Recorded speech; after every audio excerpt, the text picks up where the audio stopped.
Hello. Dang, microphone.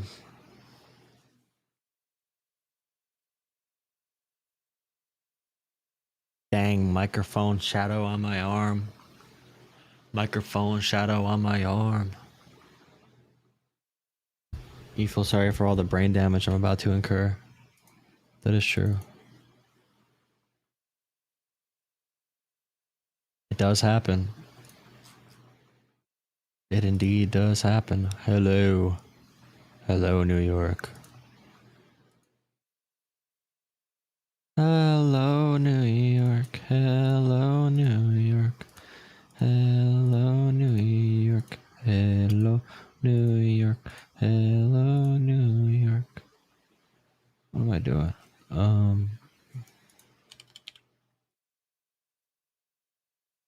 Don't you love talking about American politics? Isn't that just your favorite thing in the world? Make sure you drop likes. I don't know if this title's good. It said Trump is a criminal thug charging Jerome Powell. I don't know if that's really the best clickbait title. I feel like I need something with more punch.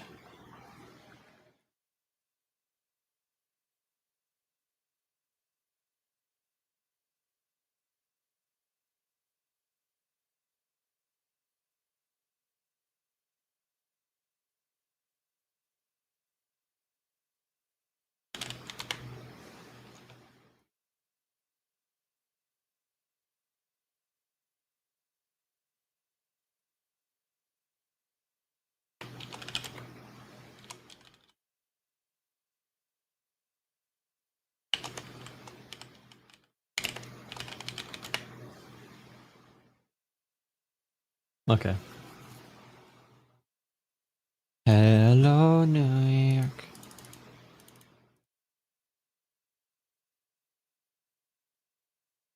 What are your first reactions on Powell?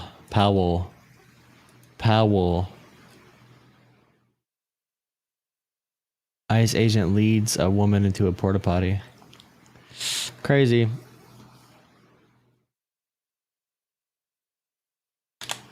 Let me see. Is the chat on? Anybody can chat?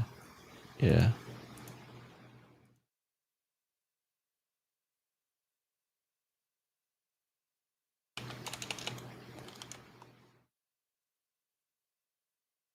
True.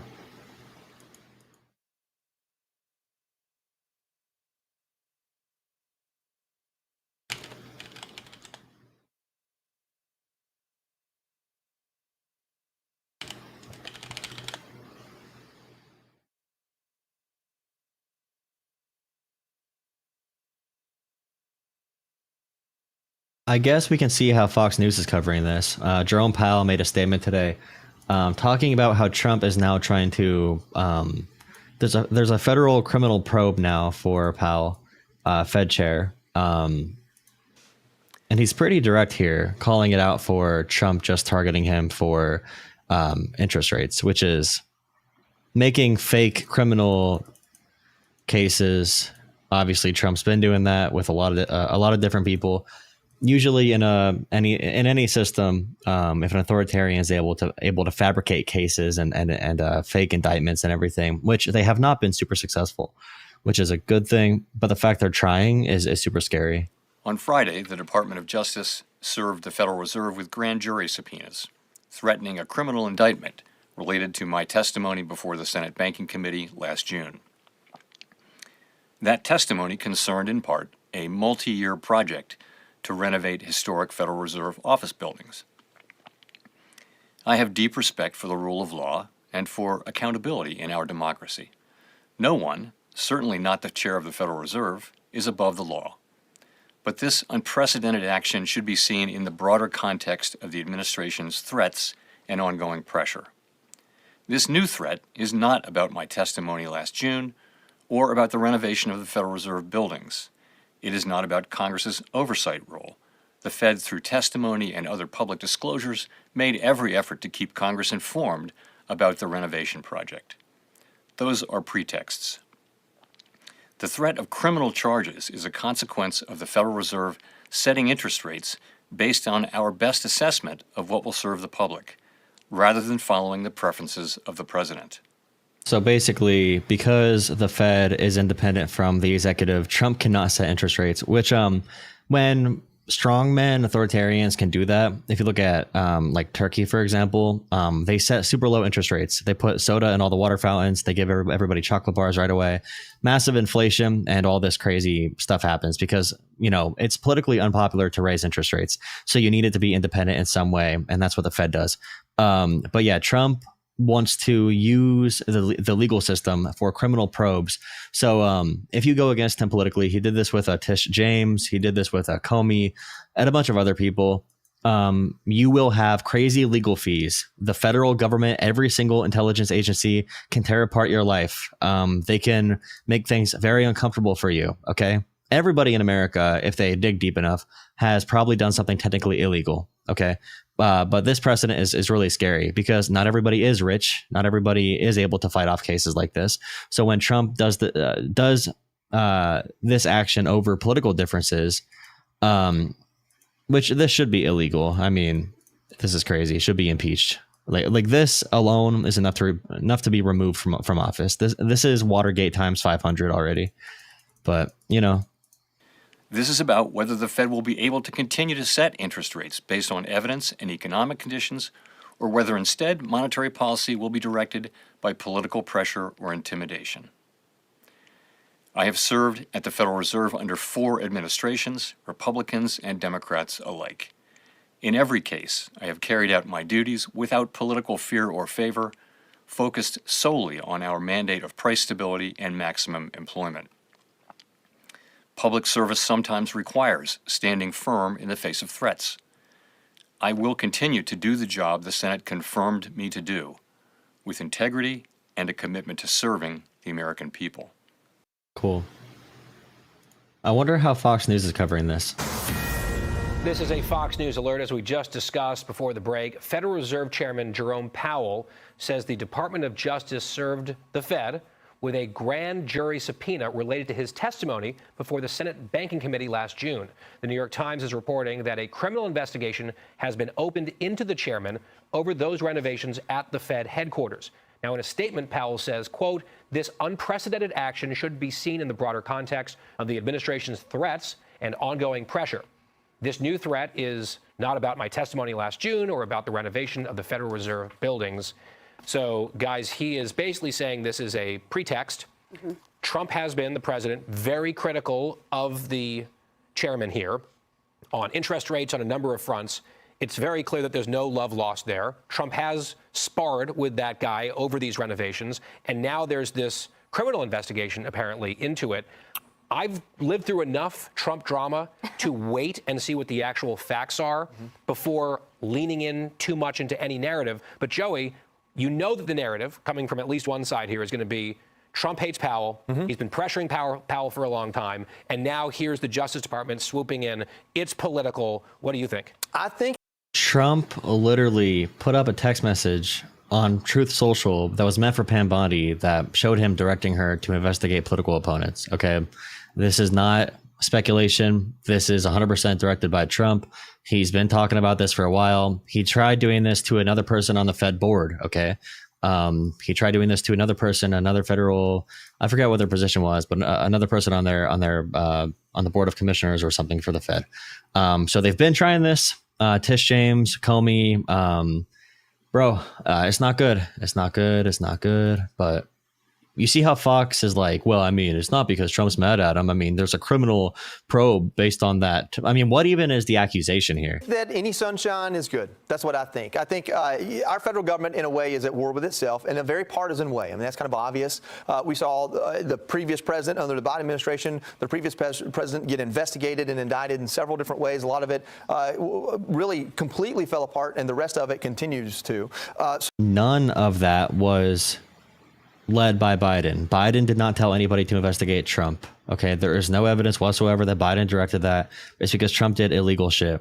And all the documents, all the records that we have show that Trump he would not be in prison, but he's definitely guilty of of the election tampering, the fake electoral scheme, all that kind of stuff. But yeah, the idea that any of that similar. Biden and Obama, usually presidents don't talk to their attorney generals.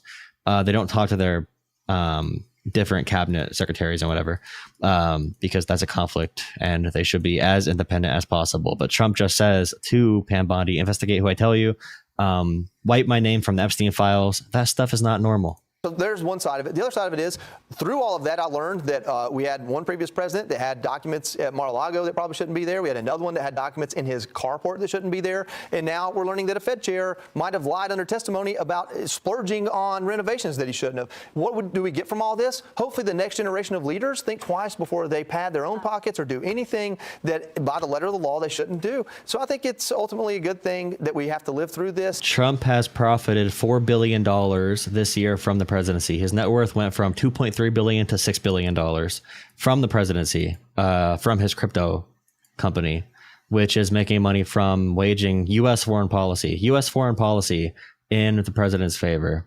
Talking about padding your own pockets. If there's some sunshine on the back. Trump's son, his stepson, Jared Kushner, got a $2 billion investment from Saudi Arabia, which they used to curry favor with the Trump admin. Donald Trump Jr. is now, he got like a $600 or $700 million contract with the federal government with his new drone company. That's our national defense being pawned off to the president's son for his quick profit. And drones are a huge deal. Turn into some sort of conviction, but hey, if you didn't do anything wrong, I guess don't be upset if they're looking. Tommy, it seems to me that we're going to get probably some high decibel opposition to what will be framed as lawfare from a party that has largely celebrated lawfare when the shoe's on the other foot. But if there's some truth to the criticism, is it a fair thing to say maybe we shouldn't be going after political enemies using the power of criminal prosecutions? Yeah, I don't like weaponization no matter who does it. But to Joey's point, you know, if we get something out of it, again, it's too early to know what this all entails. When you hear it's about renovations, it's like HGTV. I mean, I'm like, what are we talking about? But President Trump is very passionate about building projects. And we remember that squabble that the two had last year, side by side, I believe, when they were looking at some of the renovations. So maybe we shouldn't be surprised. Well, and that project, by the square footage, is the most expensive government building ever made. And so that is worth looking at. And if they found something, maybe that's what this is a result of. Yeah, so Nicole, the shouting has already started. I would like to see some of the depth here, but I wonder what you think. Well, if a Fed chair misled Congress on a multi-billion-dollar project, then, you know, accountability is the right thing to do. I mean, Senator Tillis blasted Trump for weaponizing DOJ. If there were any remaining doubt whether advisors within the Trump administration are actively pushing to end, okay. Republican Tom, how do you say his name? Whatever. Senator Tillis. If there were any remaining doubt whether advisors within the Trump admin are trying to actively push to end the independence of the Fed, there should now be none. It is now the independence and credibility of the Department of Justice that are in question. I will oppose any confirmation of any nominee for the Fed, including the upcoming Fed chair vacancy, until this legal matter is fully resolved. So the idea that Trump is not in charge and it's the advisor's fault. Like every single time Trump does something completely brain dead, completely evil, completely anti-America as a country, they all, even Republicans like this that are deflecting, going away from Trump, are saying, if there was any doubt whether advisors within the Trump admin wants to end the independence of the Fed, Trump himself has said very strongly he wants the Fed to not be independent. He wants to set the interest rates himself. Okay. And this guy is going to go on there and say the advisors probably want to. Like Trump directly, very publicly, has said this many times, but they cannot criticize dear leader. Even the Republicans leaving Trump cannot criticize a dear leader. It's like Stalin, bro. You can't criticize the Stalinist cult leader. You can't do it.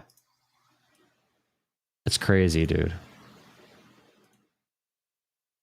I mean, I guess the budget was 1.9 and it ballooned to 2.5, and there's some question as to being misleading Congress. I mean, that's a big problem. This is taxpayer dollars. But I would say that you have to be very careful about turning the DOJ against an independent Fed, because that risks putting the United States financial system could potentially erode confidence on the world scale. I just want to rephrase what I had to say. My point is mutually assured destruction should not be a path in D.C. to assured corruption. And I think that's a part, maybe not in huge, but that's a part of the D.C. culture that I've seen. Hey, we're not going to go after that person because they might come after us. And I think that's going away. Whether it's good or bad for us, I don't know. I think it could be good. Now, Powell's term, of course, is winding down. He's reacting to this. We read some of the statement. Apparently, we have some sound from him as well. The threat of criminal charges is a consequence of the Federal Reserve setting interest rates based on our best assessment. You've Okay. also been criticized for. Kristi Noem in this interview trying to defend the ICE thugs, violent murder of American citizens, tearing apart communities, all that kind of stuff. Her interview here is crazy. Her sound bites are insane. It's hard to understand her sometimes. When you can understand her, things get even worse. Her face cannot move from the constant Botox injections. Her lips are puffing up. Her lips are 3D. It's actually really scary. She used to be a very pretty woman, okay? And I hope young girls don't look at people like this and become evil and You've destroy also been themselves like she did. criticized, for your comments. The shooting, we should Inside her note, heart, was obviously. Wednesday at 10:37 a.m. Eastern. Just over 2 hours later, the Department of Homeland Security put out a statement definitively asserting what had happened, defending the ICE agent, accusing Renee Good of domestic terrorism. That's a characterization that you reiterated in a press conference half an hour later. Now, Republican Senator Tom Tillis said, quote, "It was very unusual to have a senior law enforcement official to draw a conclusion about an event where the scene was still being processed. Generally speaking, law enforcement would recognize that a life was lost, that families are changed forever, the shooter's life will change forever. We're collecting video. We're trying to assess the situation." Why did you not wait for an investigation before making your comments? Well, everything that I've said has been proven to be factual and the truth. This administration wants to operate in transparency. I have the responsibility as the Secretary of Homeland Security to know this information as soon as possible. Had just been in Minneapolis the day before, had already had conversations with officers on the ground and supervisors, and knew the facts, and decided that the department and the people of this country deserve to know the truth of the situation of what had unfolded in Minneapolis. But with all due respect, Secretary, the first thing you said was, quote, "What happened was our ICE officers were out in an enforcement action. They got stuck in the snow Correct. because of the adverse weather that is in Minneapolis. They were attempting to push out their vehicle, and a woman attacked them and those surrounding them and attempted to run them over and rammed them with her vehicle." That's not what happened. We all saw what happened. It absolutely is what happened. Okay, so the claims are they were stuck in the snow. They could not get out. Obviously, she was in the road. She waves cars through. The car they get out of was not stuck in the snow, obviously. She did not ram through them. Okay, even one person she did not ram through. She's not a domestic terrorist, especially not 10 seconds after it happens. Officers had been out in enforcement action. A vehicle had been stuck. They had come to help get that vehicle out. That's when this individual started blocking traffic for minutes and minutes. You said that the before woman this attacked. They say minutes and minutes because the school confirmed that 6 minutes earlier before she died, she dropped off her kid, okay, at school. So she was not there all day or anything like that, like they want to claim. I got a phone call. Sorry for the audio right there. I'll take calls in a few minutes. But she says minutes and minutes. Okay, minutes and minutes. So you think minutes and minutes of somebody being in a road is enough for ICE agents to stop them and rip them out of their vehicle. ICE agents don't have the legal authority to stop you and rip you out of your vehicle. They don't have the authority to do law enforcement activities. They don't enforce laws. They do tasks. Okay, they go after certain people. They are not supposed to be roaming communities, attacking random people at will and inciting more conflict and escalating tensions. That is not their role whatsoever. This is demonic. This level of lying. And surrounded them and attempted to run them over and ram them with their vehicle. Blocked the road for a long time and was yelling at them and impeding a federal law. You can watch the video. She was not yelling at them whatsoever. She said in the video from the person's camera, the same phone they had in their hands the entire time, even after getting rammed by the car, quote unquote, you could see she said, "I'm not mad at you, dude." Enforcement investigation. And that's what you need to focus on, Jake, is they were breaking the law by impeding and obstructing a law enforcement operation. They were breaking the law already, and these officers were doing their due diligence and what their training had prepared them to do to make sure they were handling it appropriately. You said within hours of her being killed, you said that she was a domestic terrorist. How do you define domestic terrorist? She weaponized her vehicle to conduct an act of violence against a law enforcement officer and the public. How So can as you they are doing that, And the public. How can you assert with certainty that she was trying to hurt the officer as opposed to she was trying to flee the scene? if you look at what the definition of domestic terrorism is, it completely fits the situation on the ground. This individual, as you saw in the video that we released just 48 hours after this incident, showed that this officer was hit by her vehicle. She weaponized it, and he defended his life and those colleagues around him and the public. The question is, I don't doubt, my position is, I wasn't there. I didn't see it. The definition of domestic terrorism includes violent criminal acts within a country driven by domestic ideologies intended to intimidate or coerce civilians or influence government policy and occurring within the nation's own territory without foreign direction. Key elements include violence, ideological motivation, and domestic sources, intent to coerce or intimidate, and located within the U.S.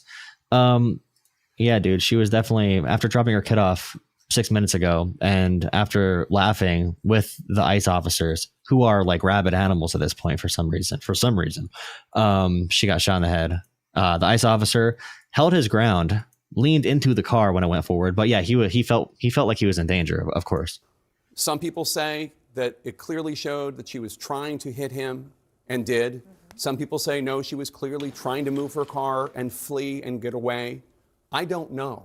What I'm saying is, how do you know? How can you assert for a fact within hours before any investigation? Because I said so. This is what happened. Because I said so. The facts of the situation are that the vehicle was weaponized and it attacked the law enforcement officer. He defended himself and he defended those individuals. Wait, the video attacked, or not the video, the vehicle attacked?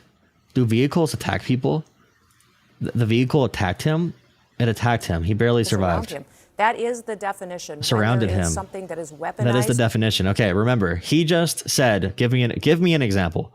But Republicans, conservatives, MAGA, okay, these people, they cannot answer any evidence-based questions. They cannot give an example. They cannot engage in any reality. They just got to give all these propaganda talking points. She said the definition 10 freaking times. How do you know? How did you know 10 seconds after this happened that this woman was a domestic terrorist? Okay, yeah, how do you know that, please? To use against the public and law enforcement. Against the public. That is an act of domestic terrorism. It happened in our shores. It happened here in our country. You don't get to change the facts just because you don't like them. We will continue. So by this standard, anything a citizen does that's even slightly against a federal agent's words, whether that federal agent is within legal authority to coerce you or to detain you or anything you do, the federal government does not like, according to her, is domestic terrorism. And according to the Trump regime, okay, the Trump administration's official position is that every Democrat, every liberal is a domestic terrorist and a domestic extremist. They have said this many times. They're pushing it through the intelligence agencies to be tracking any left ideologies whatsoever, from soccer mom to communist. Everybody in America who's even against Trump, they want to label as a terrorist. So their definition of terrorism is literally everything, which is batshit stupid. Okay, it's batshit crazy. To look at this individual and what her motivations were, we know that there was, throughout that morning, she had harassed and impeded law enforcement operations. That raises the suspicion level with all of these law enforcement officers as far as paying attention to what her capacity is. Wait, what was suspicious? Wait 1 second. Harassed and impeded law enforcement operations. That raises the suspicion level with all of these law enforcement officers as far as paying attention to what her capacity is. Her lips are so gross, bro. And as you see, okay, so like when we would ask a question like this, what did they do wrong? Okay, so she's a domestic terrorist who weaponized her vehicle. She impeded law enforcement activities in the middle of that road that she was waving cars down, to get past her when it was snowing out, with snow on the ground. What law enforcement was she impeding in the area? Okay, was she harboring an illegal? Was she stopping them from going after an illegal when she was waving them down the road? And they could have just went around her. They could have, if they were really going after a high intensity case, they could have gone around her. Usually you would give more qualitative, you would give more answers, like actual answers. Like, oh, she was blocking a vehicle. They were going after this person here. And she purposely was there at that time that day. She premeditated to be there to prevent us from carrying out our legal deportation. No. They got mad at these two women. They got mad at them. They encircled them and they pounced on them. And she had a fight or flight reaction, and she tried to flee. Okay. The fight reaction would have been to run him over. It would have been easy. Okay. She did a 3-point turn. If she wanted to run the guy over, it would have been easy. Okay. Go forward. But she turned all the way to the right, which is why the agent was able to hold his ground, lean into the car and shoot her without getting hit. Proven out that this law enforcement officer took the action that his training prepared him for, and he worked to make sure that he could save his own life and those around him. How can you assert that there's no ambiguity in this before any investigation has taken place? I had just been in Minneapolis and had been with those officers, had seen what they were facing on the streets every day, and had talked to their supervisors as soon as the incident happened. How did you know what happened? Well, I was in Minneapolis once. Okay, I was there once. I wasn't there for this. Okay, I was in Minneapolis. Really? That's your answer? had gotten the facts I and was there some once. videos before I ever went to talk at that press conference. And the Trump administration and President Trump is the most transparent and open government that we've ever had. Give the public the information, give them what they need to know about a situation so they can have the truth as soon as possible. So if transparent, this dude. agents were So perfectly transparent. fine, if everything he did was So transparent, dude. So transparent, they gotta tell you. And yeah, okay, if the agent's actions were so justified, why did he flee the scene? Why did no ICE agent rush over to make sure they held the ground, okay, until emergency services could get there? Why did no one try to render aid? Why did they threaten to shoot a doctor who wanted to help? A physician wanted to render aid, and the ICE agents threatened to shoot them. Why did they have no concern at all for the human life that was lost? Okay, they did not stop the bleeding. They did not do anything at all after this woman was shot. They did not even run down the street. Okay, that response alone, even if it was justified, which it's not, but even if it was, them not giving a singular shit about anyone's safety around them, about securing, trying to stop the bleed, about, doing anything, pointing guns at a doctor who wanted to help, that alone should be criminal. Give the public the information, give them what they need to know about a situation so they can have the truth as soon as possible. So if this agents were perfectly fine, if everything he did was accurate, does that mean that other ICE agents should He look wasn't at what... perfectly fine. He was injured. He went to the hospital. No, He his was actions treated. were fine. I didn't say... In fact, I think a lot of people and guests and He even you had a yourself boo-boo. called this situation something very different and untruthful about what it was, as far as What did this I say that was individual- untruthful? That this was not a correct definition of what was happening on the ground. That this I said that your description, they were attempting to push out their vehicle and a woman attacked them and those surrounding them and attempted to run them over and ram them with their vehicle is not what we see on the videotape, and it's not. It absolutely is the facts of what happened. I hope Republicans keep on doing this shit.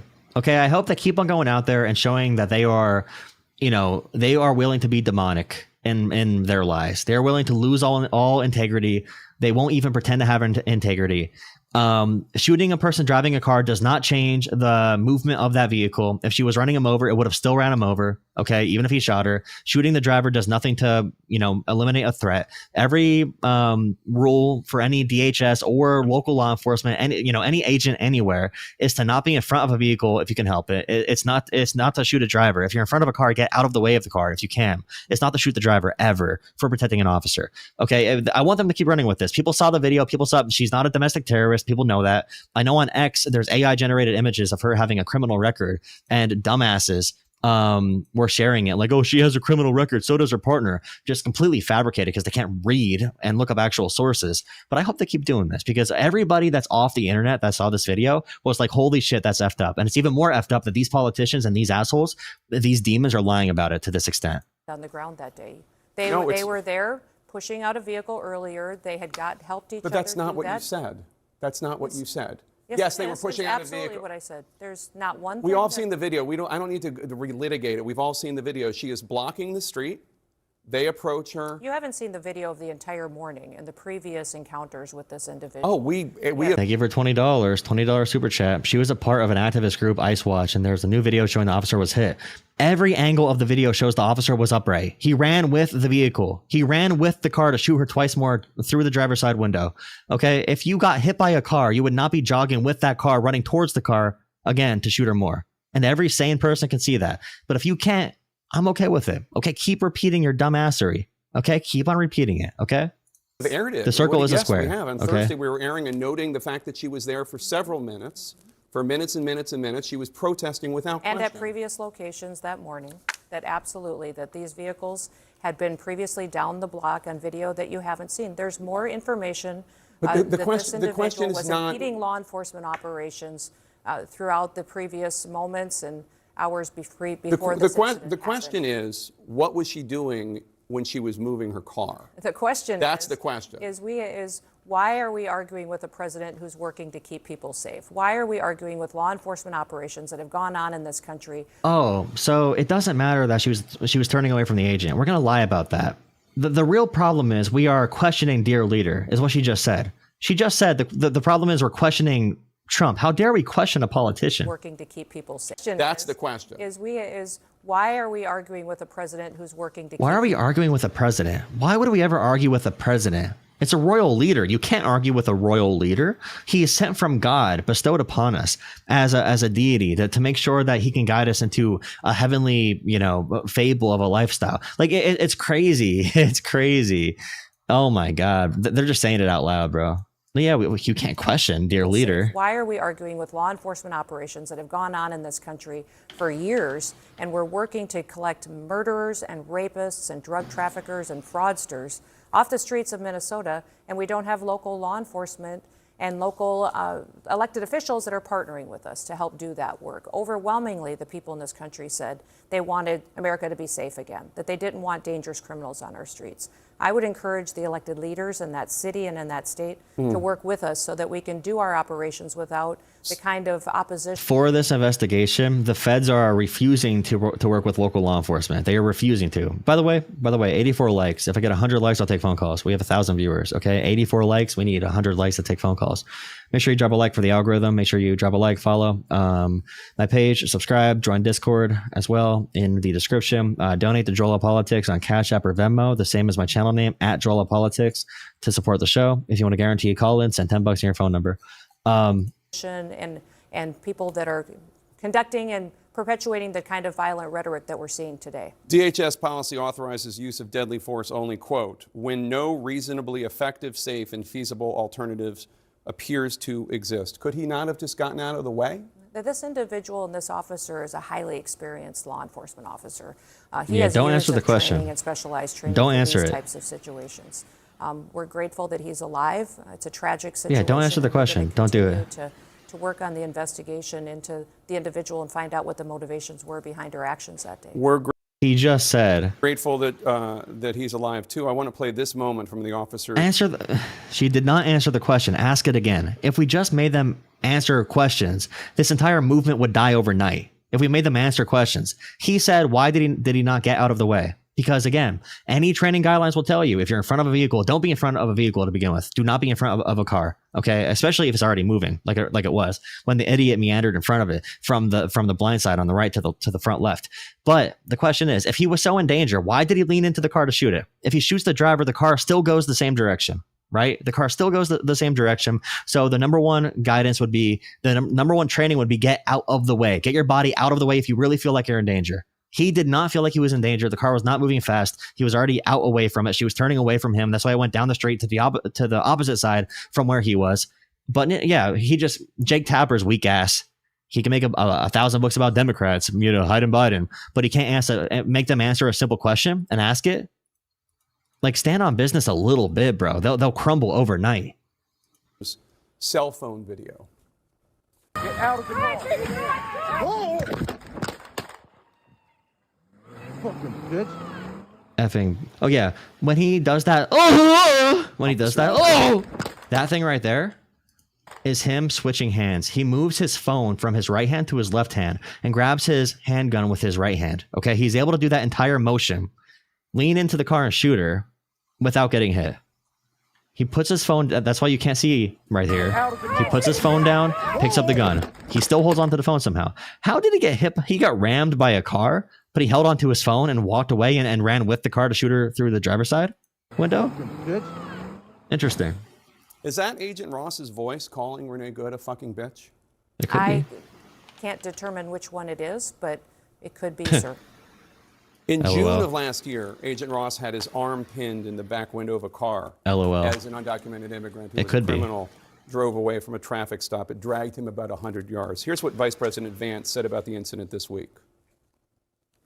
That very ICE officer nearly had his life ended, dragged by a car 6 months ago, 33 stitches in his leg. So you think maybe he's a little bit sensitive about somebody ramming him with an automobile? If this is relevant, first of all, it's horrible that happened. If it's relevant. The guy tried punching out somebody's window. He tried unlocking the car. After punching through the window, his arm got caught in it when the guy drove away.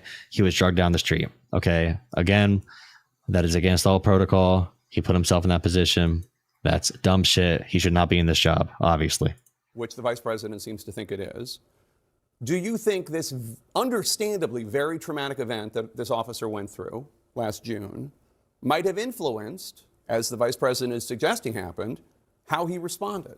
Now, there's no indication to that, but the facts is that we've seen vehicles weaponized over 100 times in the last several months against our law enforcement officers. So they definitely know that the threat is real, that individuals who are trained by activists to go out and to impede their law enforcement operations will weaponize their vehicles and try to run them over and drag them and not stop. So they certainly go into these situations with that knowledge that that could happen, and that's what their training prepares them for.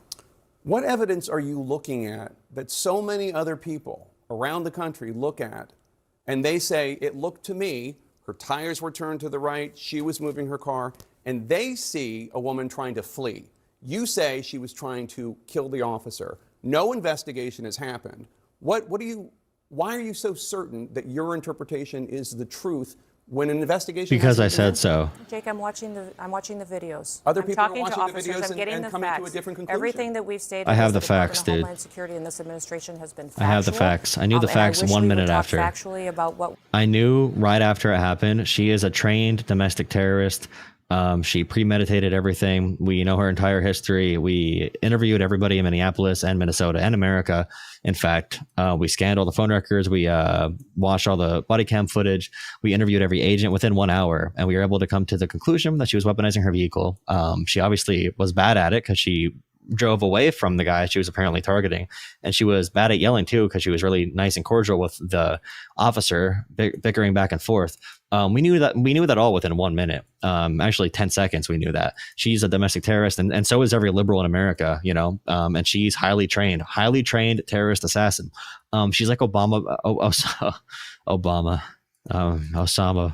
bin Laden on steroids. Sorry, not Obama. Sorry. We see every day from these protesters, what they do, what they say, how they chant over and over, kill ICE, attack law enforcement, how they're trained to perpetuate violence against them and to stop the work that they do every day. They're all trained. Each of these law enforcement officers takes an oath to protect this country and uphold the law. They go out every day and enforce the laws of this country to keep people safe.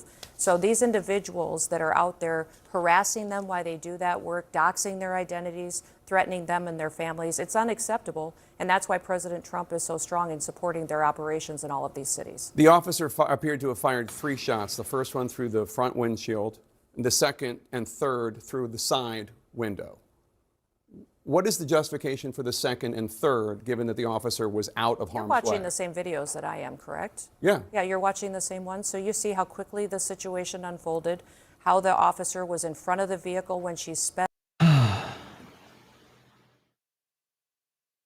It's the civilians' fault. The federal agents did everything wrong, but these highly trained agents of the American government who are bestowed power of authority to shoot people and detain people, those people, it's not their fault whatsoever. They did nothing wrong. The civilian, okay, she should have been ready for a split-second reaction time event. She should have been ready with all of her training from the secret liberal Al-Qaeda Tifa in America. It's also preposterous. It's all pasta. It's all preposterous. It's a pasta. It's preposterous. Preposterous. Preposterous. Pasta. Okay. That's the pasta song, guys. Okay. Thank you for watching. Please drop a like, comment, subscribe. Batshit insane. Who's calling me? Why are you calling me? Are you any illegal? Hello. Hello, how's it going? Very good. What do you want to talk about? This is the politics show. Yes. How's it going? Pretty good.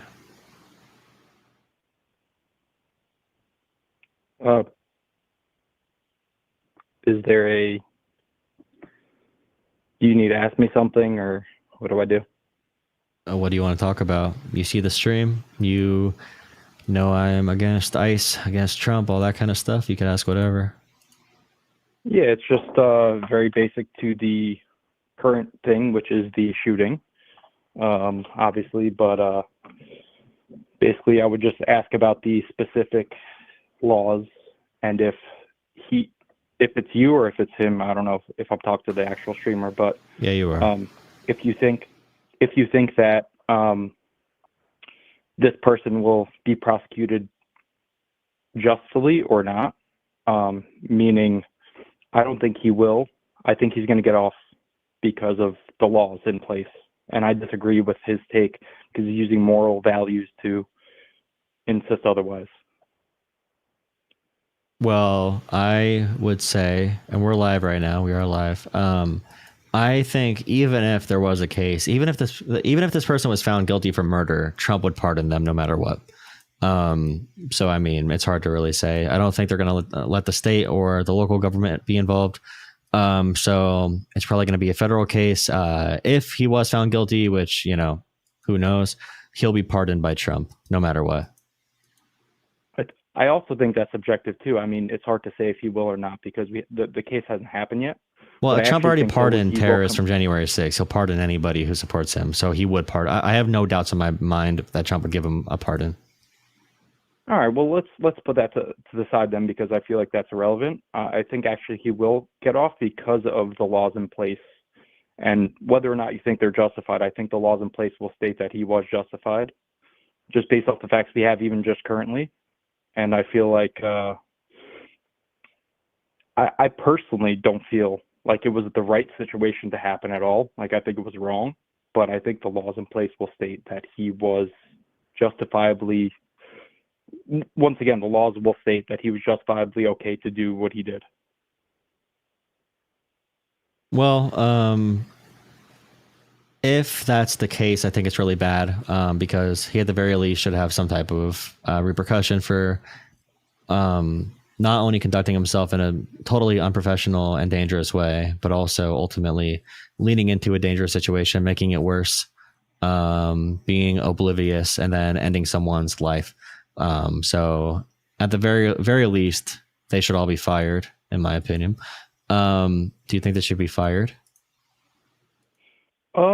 Once again, honestly, I don't think we have all the facts in place. Like I've only seen those few video clips, and I've only, I probably know exactly what you know, but How could you know he would get off based on the laws? Do I then? even think? How do you know he would get off then? How do you have? Well, how are you confident enough he would not be guilty? Doing what they're doing, I actually don't think they should be. So I'll start there, But Trump has found his way to do that. Whether it's legal or not, we're kind of in muddy waters. I really don't know. I'm not like a lawyer, I really can't speak on that. Yeah, I don't know why you have an opinion about that, but you don't have an opinion on if they should be fired or not. It seems like it would be the reverse if you're not a lawyer. All right, I'll give you my opinion then. Should he be fired? Yes. Should he go to jail? I don't think so. What should happen from this? I don't know. It's hard to say. I'm not in a part of whether Trump is in office or not. It's a corrupt government, so I don't know what would happen. But do I think he should be fired? Yes. Should he have lost his gun the second that happened? Yes. Okay. So those things are hard to say. All right. Oh, can I ask one thing? Yeah, sure. You obviously disagree with what has happened. Do you think that ICE patrolling and doing what they're doing is completely wrong, or do you think that there's some validity to what they're doing? No, not at all. So what they're doing right now is racially profiling, targeting communities that have political leaders that the president doesn't like. It's all political. It's all about domination and power. They are lawless. They have full masking on. They're ramming random American citizen cars. They're shooting random people. They're blowing up random doors. They're violating so many constitutional rights. It's hard to keep track of. And they're doing things that are completely outside of their authority as federal agents. So ICE in its current capacity should be completely gone, in my opinion. We should replace it with something that actually helps people follow the legal path, not a system right now where people are discouraged from following the legal path because they're so brutal and they're thugs. They're not vetted. They have low standards for hiring people now because they want to hire whatever meatheads want to sign up. So yeah, in its current state, everything should not be happening. That's happening in Minnesota right now. Is there anything you disagree with what I said about the legality of him possibly getting off? Because, do you think that he should be legally going to jail for what he did? Yeah, I think that he should legally be going to jail for some type of manslaughter. I don't know for how long, but definitely for something. If that kind of conduct can happen and there's no repercussion other than losing your job, and now he already made over $1 million on GoFundMe, so he's a millionaire now as a result of doing this. So if you're a I don't federal know if agent that and you get actually the works idea, like that, though. I think GoFundMe doesn't work like that. I don't think, unless you use it for legal. I don't know the exact rules of that stuff, but well, he's there's not a other millionaire sites too. because of it. Whatever site he's on, but there's over $1 million on there already. There's billionaires donating to it. So if billionaires and all these people in society are going to back this agent, they're encouraging future activity like this, which is brain dead and bad for everybody. And then people are just going to keep on doing it. There needs to be some accountability mechanism other than losing your job and becoming getting a bunch of money from it. Well, I definitely agree with that. It's hard to have a jump off from here because I think we'd probably agree on most of it. Other than I still would disagree with that he legally should not get any charges just due to the Self-Defense Act. I just don't think that he's going to get any charge for it. I personally believe that. I don't think it was based on law, not on self-defense at all. morality. I don't think there was any self-defense whatsoever that's defensible. You'd have to argue PTSD. Well, and you state of can mind. easily. That's what I'm trying to say. You can, because he did something just happened to him recently, and whether or not you want to add those things into the equation, he will in that defense. So. Well, the question would be, why did he go in front of the car even more? Why did he lean in front of the car? Why did he chase the car? And then it would be, well, if he you might watch just be his stupid. point of view, because he had a camera, he was walking around the car until the car started turning. So he wasn't staying in front of it. He was After the car actively went moving the forward, whole though, time. he went towards the car more to do the shots. Like, he followed the car. He ran with it. He leaned into it. He held his ground. Anybody who's like scared of getting hit by a car would be jumping out the way. Started moving, because when the car started moving, he was still moving away from when the car started moving, he plants his foot and takes the shots, and then he runs with the car. He shoots through the driver's side window. He has to plant his foot to grab his weapon. Yeah, whatever, but he doesn't. He never moves away from the car. He never jumps out of the way. Well, we're talking about 2 seconds here. It's hard to say whether or not what he was trying to do. That's well, what I'm he's trying able to say to with the legal put his defense. phone from his very right hard hand to his this left is hand like and get the gun out. Two lawyers trying to battle, and neither of us are. No, I'm not talking about. No, this is not a legal thing right now. He swapped his phone from his right hand to his left hand, got his gun with his right hand because he was recording with his phone. In that time span where he gets his gun out and points it at her and shoots, the first shot, he could have been jumping out of the way easily. Like, the reaction time there is not like that's, you have 3 seconds there to react. Like, he can trained law enforcement would easily be able to move out of the way. Even 5 seconds, even 10, even whatever amount of seconds, he never moved away from the car. There was never one time where he indicated being scared of getting hit. Like, there's not one time in that video. There's no point where he was scared of getting hit by a car. He leaned into the car. No, but he was hit. It's not a matter of being scared of. What does hit mean? He definitely was touched by the car. So meaning he was was touched. Hit by the car. He was touched. He was not hit by a car. Well, the car moving forward and him standing still, like you said, he planted his foot. That is being hit. He didn't move into the car. Yeah, he should have moved away from the car if he was scared. He obviously it was going slow, and he wasn't exactly afraid of it. Well, once again, this is something a defense would have to, or an offense, either way. But he was standing planted still, and the car did go into him. So that is, I don't know the legality of that, but that is being hit by a car, not you touching a car. No, the car would have touched him, okay, as he moved in front of it when she was backing up. He moved in front of the car when it was already in motion, backing up, and then it moved forward. She did like a 3-point turn. He was already in front of the car on the left side. If you watch the video, he was backing up. He was literally backing up. I could even pull up the video. He was backing up, or the car was backing up as he moved in front of it. He walked in front of it as it was backing up, because then she does the 3-point turn, turns right, and then it happens. And that's how he got to the front left of the car. He was at the right side of the car before that. Do you think that he knew that the car was trying to turn out of his way, or do you think? If he did not what do you know think that, his mental state was? Actually, I think something interesting would be, what do you think his mental state was genuinely? Like, do you think he was like, oh, this is my perfect chance to shoot them? Or do you think that he was like actually scared? you don't really have a mental state in snap scenarios like that. The whole mental state setting up that scenario by all the agents were extremely dangerous and provocative. But in terms of it happening, that's why I said were the provocative ones. If you have a fear of getting hit by a car or PTSD and you think a car is going to hit you, the reaction usually is to jump out of the way. It's not to hold your ground and to shoot the person driving the car, because the car is not going to stop. He did not. I agree. I think he would have been scared and training, jumped out of the way. 100%. That's not a training thing. He's been an agent for a long time. He served in Iraq. This is him. That's why I don't think he was scared. Like, he probably would have moved out of the way. I actually didn't know that he was a ex-military, Pretty What? sure. Yeah. Military. Yeah.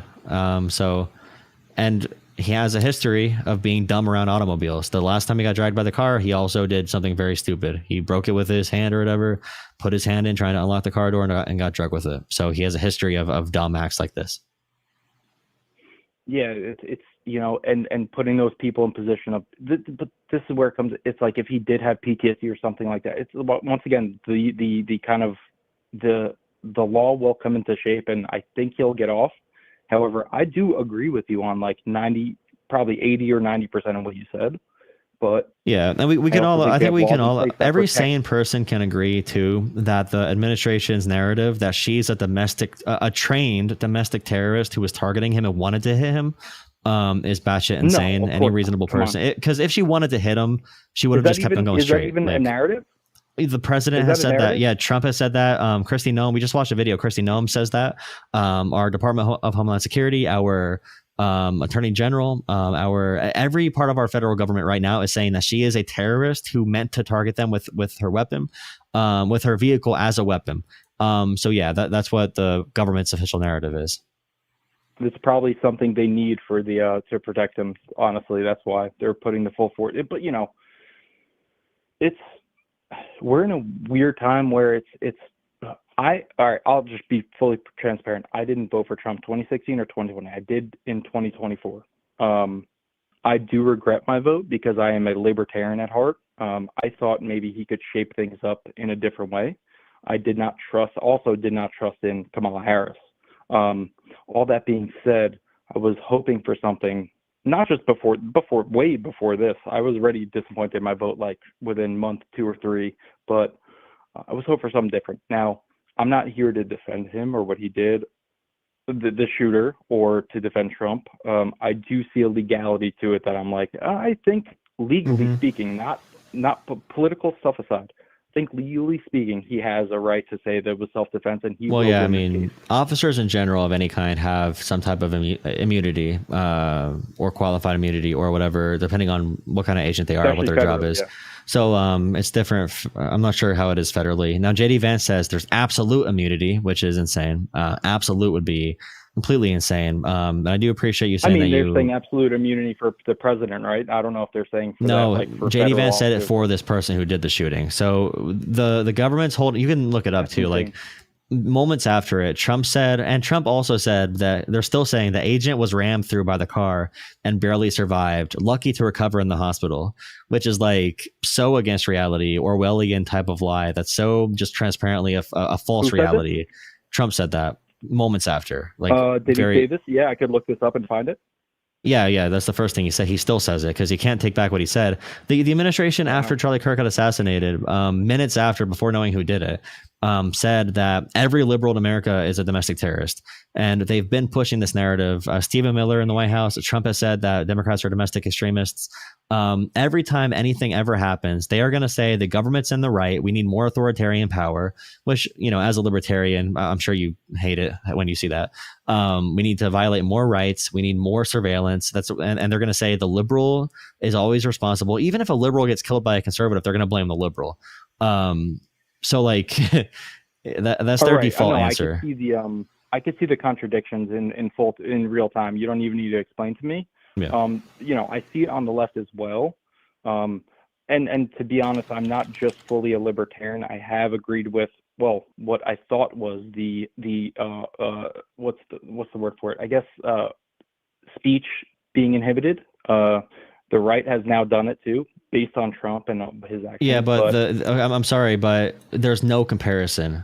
There's no comparison at all. And we can say there's issues on both sides, but the issue on one side is the equivalent of murder. The other is basic assault. I think there is comparable issues on both sides, to be fair. I really do, because I think we're looking at, to put in South Park quotes, a poop burger and a, whatever burger. No, there's no lie told by a Democrat even close to just what Trump said about this alone. You can't bring one up. There's not one in existence. A Democrat would never say something. They might say like Biden during COVID, like, oh, the economy's fine. They might say that, and that can be subjective. You could debate that. but something so against reality like this, where they are pushing a full surveillance state over nothing. At least 9/11 happened, and George Bush How would you was feel like about using the, that as justification for the Patriot Act. But this right here, you have to be what able to about look the at this and Russia Gate say stuff? Republicans And are not to get too completely into the weeds, out but of it. would you like to comment about the Russia Gate stuff, and then the Biden laptop thing, where So even I would recommend Sean Mark, Ryan's podcast with Hunter Biden. And Sean Ryan is a Trump voter, but they talk through all of the laptop I know stuff. Sean Ryan. I Yeah. know of him. Sorry. Yeah, and Sean Ryan came away from that podcast thinking something totally different, because once you get through all the bullshit, like Hunter's laptop was never his laptop. It was files that were leaked by hackers and then uploaded to a laptop. But there was never like Hunter Biden dropping off a laptop with all of his like most sensitive, disgusting information on it.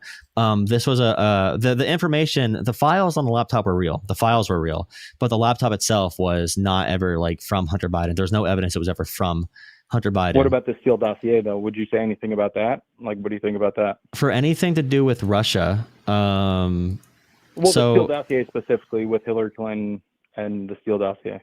I don't have a huge opinion on the Steele dossier right now. I'd have to read it again. But in general with Russia, I can give you the footnotes, which is Hillary Clinton paid for a certain type of file that she wanted to be created that the FBI ran with, and they did run with it, knowing it was false. Now, this is yet to be fully investigated by itself, the FBI or the CIA or anything like that, but it's pretty in stone, I guess. But if you don't have an opinion about it, then it is what it is. No, I would say that the Clinton campaign funding it doesn't change the overall investigation about Russia and Trump. So like Trump's claim that there was information released by Obama, for example, to make him lose the election. Obama did not release anything about that until after the election. And it's because there is clear evidence that Russia used online bots and propaganda to influence, to try and help Trump win.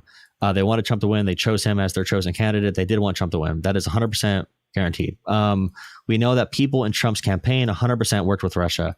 Paul Manafort was an agent for Russia in Ukraine.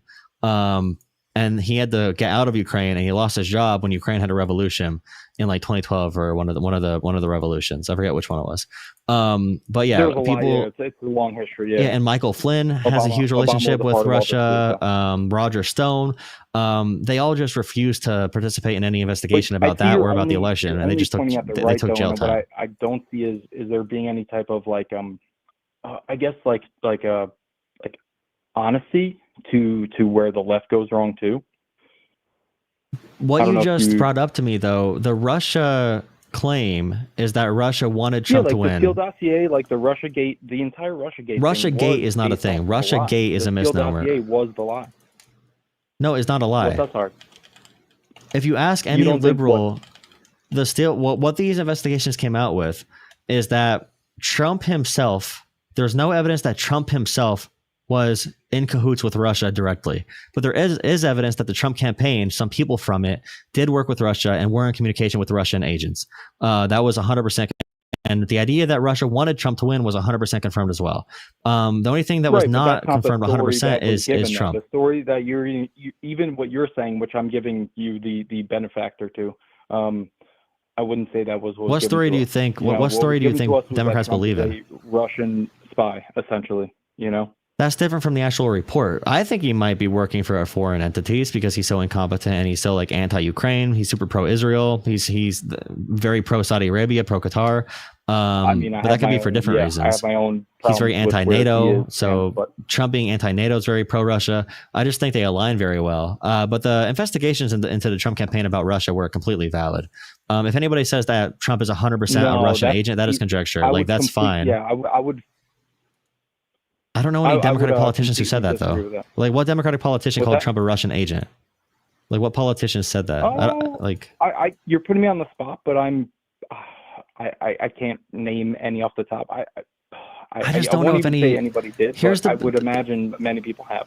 The big thing, the big issue is politicians, but definitely the news media and certain things, MSNBC.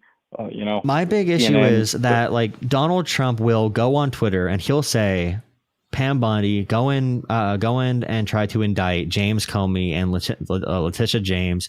Go indict Jerome Powell, and also let's get Jimmy Kimmel off of air because he made a joke I didn't like.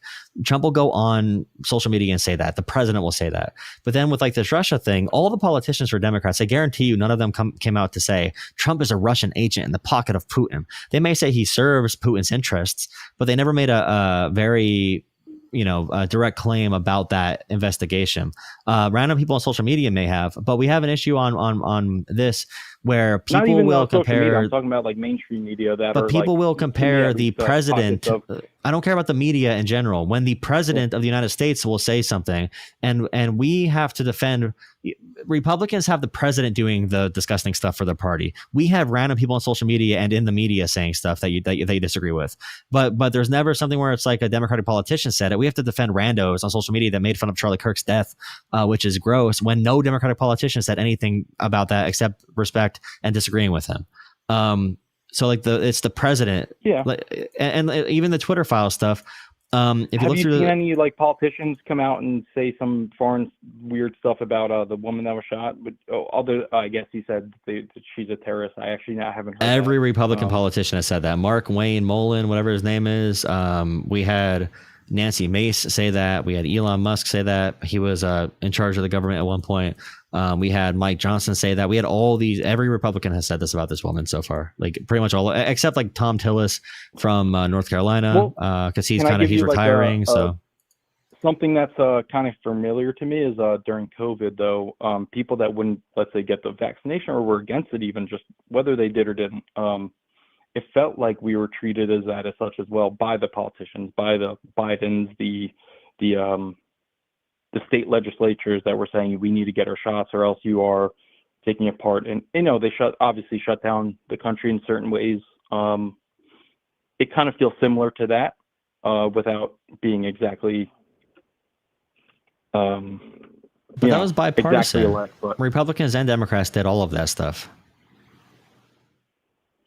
Like every state closed down. From DeSantis to Shapiro to Walz to all of them. Yeah, we're talking about, yes. Well, the government gave a thing to shut down, but then Republican states opened up much faster. And that was than under Democrats. Trump. Yeah, but still, every government said there's a public health crisis. We need to shut it down for at least like 6 to 12 months. Every government said that. And then, Republicans opened up sooner, but every government agreed that it was a public health crisis. Yeah, they went against the federal. Well, we were basing it off of Italy, too, because Italy had the first wave, which was terrible for COVID. Hospitals were at capacity in many areas around America. So they were it wasn't perfect, but when you have new information coming out every day, it's going to be difficult to track a health crisis like that. But it's still... Of course. But that's politicians dealing with an actual issue. It's not the president making up complete propaganda, calling an American citizen a terrorist after a federal agent domes them in the head. I just don't think these things are ever going to be comparable. Or Trump going on, like Trump going on social media and saying, let's target Jimmy Kimmel. And then his Fed commissioner, or not Fed, the FEC director goes on there and says, we're going to go after ABC because Jimmy Kimmel's saying a speech we don't like. That has never been, that's never happened. How do you feel about the FBI going to Facebook and saying there's going to be a lot of propaganda coming soon, you need to block it? And that was the Biden laptop.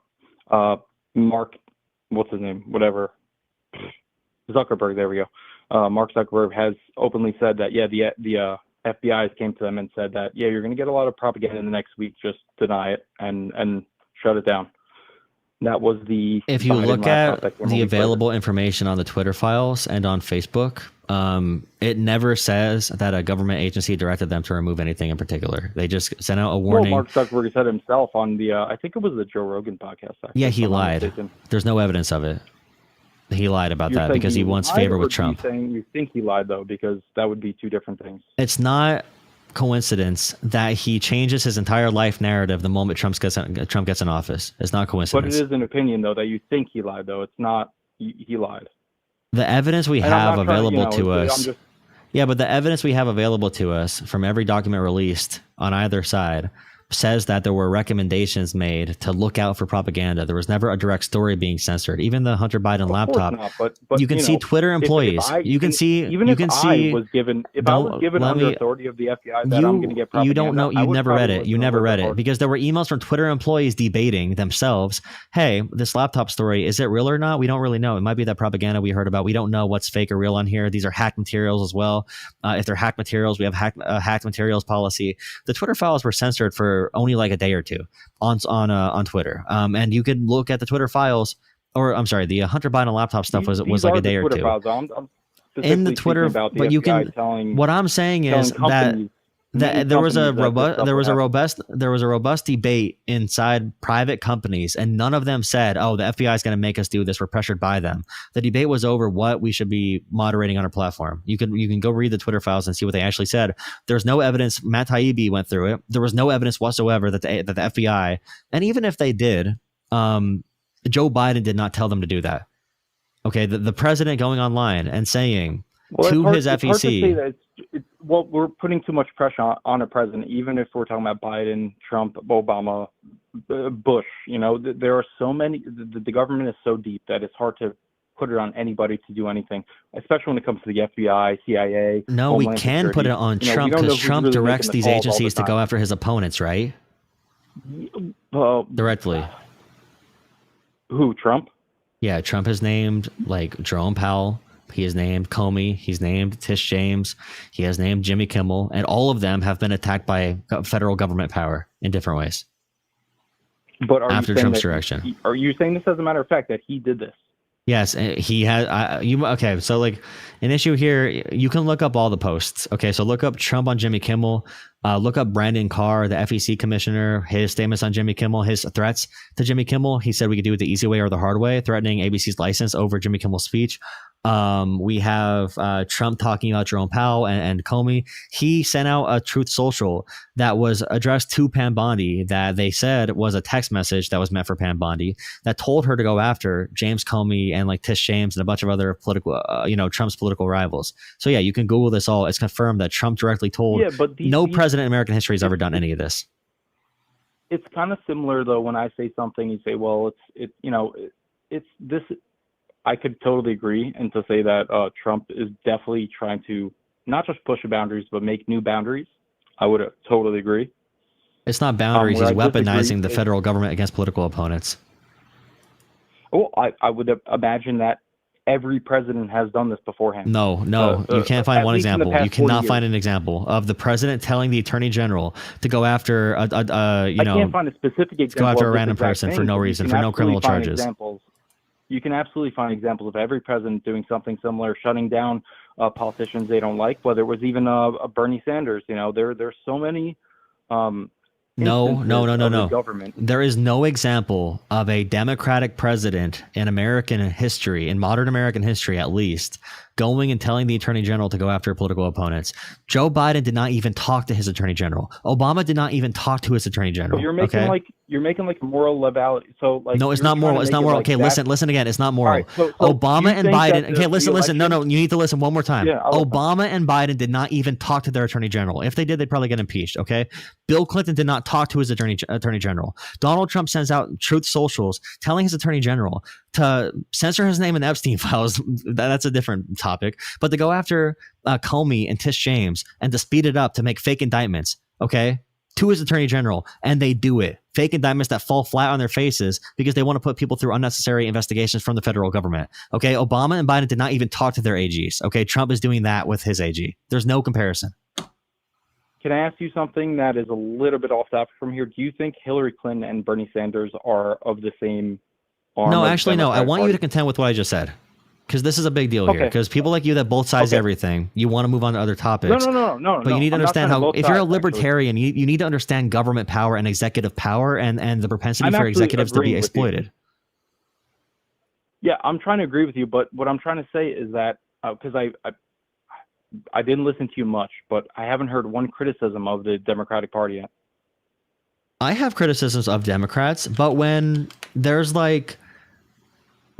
a president right now who is destroying the fabric of our country, in every way I and fully agree, but corrupting the the right legal will say the system. same thing with the I left don't too, care The if right will there's say, and hey, and the the left. DNC as a private institution did nothing illegal. Okay, and I was a big Bernie bro, so I did not like the way No, they absolutely. treated They didn't do Bernie. anything illegal. But It's a they matter did of not the do institution anything. that's They in place had here. a non-Democrat run in a Democratic primary. Okay, and they had people in they the had the party who were biased superdelegates. against the Yeah, I know. non-Democrat. That is not even It a was scandal. completely That is legal. just politics. This right here is Do you think that that's not yeah. a problem that should be fixed immediately on the Democratic side, though? I'm saying that the Like problems something worth were fighting addressed. for. The problems were addressed on the Democratic side. Okay, the whole way The primaries were superdelegates are done. still there. The whole no, they Another aren't. No, they Bernie will aren't. get No, shut do you know? down on Do you your do you even side. know there I'm were telling reforms? you. There were reforms. Now this is already a pivot because we're not talking about the extreme it's not issue a of the pivot. Let's go back president then. Let's trying go back to because I don't censor wanna pivot. people directly. But there were reforms in the Democratic primary that they made. Superdelegates do not count anymore in the in the first votes. They do not count until the very, very, very end when things are already decided. Bernie Sanders got reforms done after that election. So I actually didn't know that, by the way. As much as I am into politics, I did not hear about that. He did change that superdelegate. Well, we're talking about primary, not the right. We're talking about primaries. He was able to change how the superdelegates work so state by state. Yeah, so the whole Democratic primary was changed. But again, so Trump, his former personal attorney is now one of the top legal officials in the country. He met with Ghislaine Maxwell when the Epstein story came out, and for some reason after they met, Ghislaine Maxwell was put into a minimum security prison called Club Fed, where she plays with puppies all day and does ceramic pots and pottery and stuff. And her life is now super meaningful. She loves it. So Trump, for some reason, got Ghislaine Maxwell a sweetheart deal. We don't know why. Okay, that is a direct intervention. That's super scary. Then we have Trump purposely. We have Trump getting his name removed from the Epstein files, and then we have Trump directing his DOJ to go after Comey and Tish James and to fabricate mortgage charges, to go after Adam Schiff. They just happen to find the same charges to go after Jerome Powell just today. The president doing that, and in any prior administration, it was a scandal. If Obama and his AG were in the same room, it was a scandal on CNN and ABC all day. Okay, if Bill Clinton was getting on a plane and went past one of his attorney generals, it would be a scandal all day. But now the president can use direct weaponization with no legal pretense whatsoever, just propaganda pretense. He needs to fire. I forget what I'm too tired to remember all the rules, but he couldn't find anyone to file the different district attorneys and stuff. He couldn't find anyone to file any of these indictments. So they had to fire a bunch of people who, or fire them, or a bunch of them resigned, and replace them with loyalists who didn't even know how to file a proper indictment. There's just no I'm not going to sit here and comparison disagree with with this. anything you just said here. I think the best place to go from here is to have a better paradigm between the left and the right, because clearly Trump was never going to be the right guy. I mean, I voted for him this term, but boy, what a mistake, right? But maybe he was better than Kamala, or maybe completely not. Who knows? I think the better paradigm to go forward is not a matter of how bad Trump is, because he has in the next 3 years. I mean, yeah, maybe we could impeach and get rid of him or whatever, but who's to come from there? It's going to be another Republican, so be it. The paradigm that we need, though, is to actually hold accountability on our own sides. I obviously, even though I say I'm libertarian, I do lean right. I can't really, I hold accountability at both sides. Like, I agreed with everything you just said, 100%. I think everything that he's doing currently is like, even if it's not illegal, it's just not America first, which is what I believe in, America first. The only thing he's probably done right is probably the borders, I would say. And even that is not, obviously, as you could see with the ICE agents and everything, he's not doing it properly. So, but the next paradigm to come is for us to come together, honestly, because we agree probably on most things. And I think most Americans do. They're not going to speak to you. They're not going to comment It's really to you. difficult, though. I mean, like, think about political corruption and money in politics. Man. I really don't. I think genuinely it think is. me and you come together, like not me and you, but we meet up at a bar, we talk, like we are on I different agree sides with per that, se. but like we need to be able to say operating off the basis that politics is complicated. Politics is never going to be perfect. There's going to be two sides. There's always going to be a side that's less bad than the other. There's never going to be a politician where you're like, oh yeah, this is going to be our hero. It should not feel like that. Right, but that's where we really need to really believe that we do have a vote that actually matters, and we can hold the next contenders. Yeah, but we need to know nuance to do that, because I cannot spend time criticizing Nancy Pelosi's stock trading now. Do you not think that there's like, oh, sorry, go. I cannot criticize. So people agree largely on political corruption, but I don't have room to criticize Nancy Pelosi's stock trading, which I have done very strongly, because Donald Trump has made $4 billion from the presidency this year. It would take Nancy Pelosi 50 lifetimes to make as much money in politics as Trump has from pure corruption, like Trump's foreign envoy is one of the owners of his crypto company who is making crypto deals with Saudi Arabia and Qatar and leveraging crypto with Russia and all these other countries, profiting from foreign engagements, getting money from Chinese billionaires. That's why TikTok is still allowed in America. Trump never banned that. Like if you look up World Liberty Financial, that is the biggest corruption. Trump used, he had his own crypto coin as well, away from World Liberty Financial, that just went directly to him. And the top purchasers of his coin got a private tour of the White House if you bought his personal crypto coin. So Trump has been by far the most corrupt politician in American history, and so many people don't even know about it. His presidency will end in 3 years, and that's it. So what? I don't think they're going to leave peacefully. That's the issue, though. I just don't. We need a huge coalition now. I'm in arms, and to get into siding with what he's doing wrong 100%. The next move is from this next 3 years, if we make it out alive, of course, but how we go forward, not be bipartisan or partisan in the way that we are, because you will probably say things like the right is so wrong and the left is right, and vote for the next person, which might be a Newsom, who maybe not, or maybe it's an AOC, but those aren't the people to really. I wish it was like that. I wish it was like that. I wish I could say one side's wrong, one side's right. I genuinely think it is, though. I really do, because I'm on the ground. What can I debate MAGA about? I have leftist friends, and I have right friends, and I have all the. No, but Trumpism is winning, though. What can I debate Trumpism on? They don't speak in ways that are congruent with reality. Put Trumpism down to one factor that I think most leftists disagree with, is that it's America first. And I think leftists would disagree with that. They're not really American first.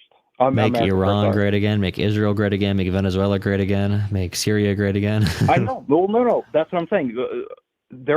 You could see his numbers now. They're down because he's not America first now. But Trumpism, what it was when he got elected, was America first. This is what the people voted on. I disagree with that for a few different reasons. Do you think people voted for him to do the things he's doing in Iran? No, nobody voted for that stuff. Nobody did. Nobody even knew Venezuela was on the map. I bet you most people couldn't even name where it is on a map. All I know is that when they asked Trump, what's your healthcare plan? He literally said, I have concepts of a plan. He had no healthcare plan whatsoever. And then Kamala said she wants to expand Medicare to cover at-home costs and to negotiate drug prices down. And people looked at that and said, well, in that situation, Kamala's an idiot and Trump's a genius. And we cannot have people being that insane to, even if I don't like Kamala. Okay, I'm not a big Kamala fan, but still seeing those two answers together and not being up in arms that the president has no healthcare plan, like that's a bad sign. Well, you brought it up, right? Corruption is the biggest factor, right? Do you think healthcare for all, or healthcare of any for the government, would actually work in our government currently without fighting corruption first? Yeah, I think that we would need a system that's a mixed healthcare model. So like Australia or Germany would work, where we have some private, some public. But ultimately, we're not going to get change in America. And we can't like tax people. We need to get money out of politics, and this is kind of out of your for the left. Well, that's like the Bernie thing, yeah. We really do, though, need to get money out of politics. That's number one. And I promise you, the people that voted for Trump want that. They do. They want money out of politics. That's why they voted. They thought he. I don't agree, though. I don't agree. From Mary Nadelson. I don't agree.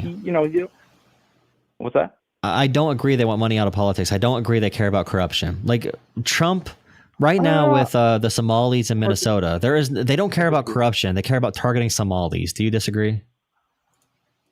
Well, those are. So you could put it on a scale and say, if you could choose to get Somalis out of, Minnesota, or get money out of politics, they would choose the latter. But they would choose voted for to get people who money out want of that. to get Somalis out. JD Vance said Minnesota, he said America has a Somali problem. They make up 0.08% of our population. You're talking about the politicians. I'm talking about the voters, though. But they voted for the talking about politician the who's people saying that we this. could If they're going to create vote for Hitler, then we still have to judge the people who voted for that, or at least lead them a different direction and get no. better politicians to vote against. That's a false dichotomy. Nobody voted for Hitler, first of all, because he's not Hitler. Well, JD Vance is.